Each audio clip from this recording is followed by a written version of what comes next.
გლობალური ომის პარტია არსებობს და ჩვენ გავშიფრეთ მათი აგენტები საქართველოში. გაინტერესებთ როგორ გავაკეთეთ ეს? მარტივად.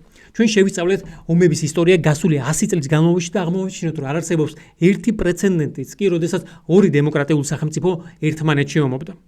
მაგრამ ვინ ომობს იცით ყველაზე მეტს? ავტორიტარული რეჟიმები.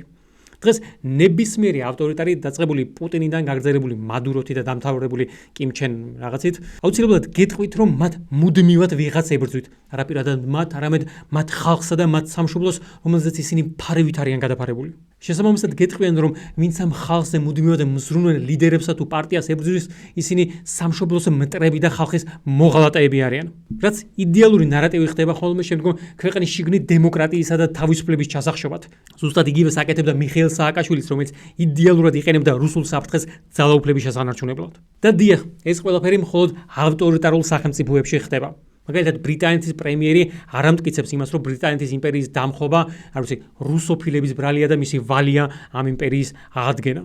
ჰოლანდიის მთავრობას არ ყვება ზღაპრებს იმის შესახებ, რომ გლობალური ომის პარტიები თუ დიპ სტეიტები ჰოლანდიის, ბელგიასთან ომში ჩათრევას ცდილობენ ფლანდრიის გამო.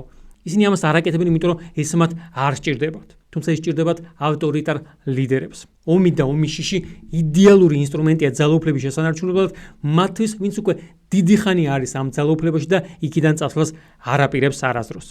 და ვინ გახსენდებათ ასეთი საქართველოში?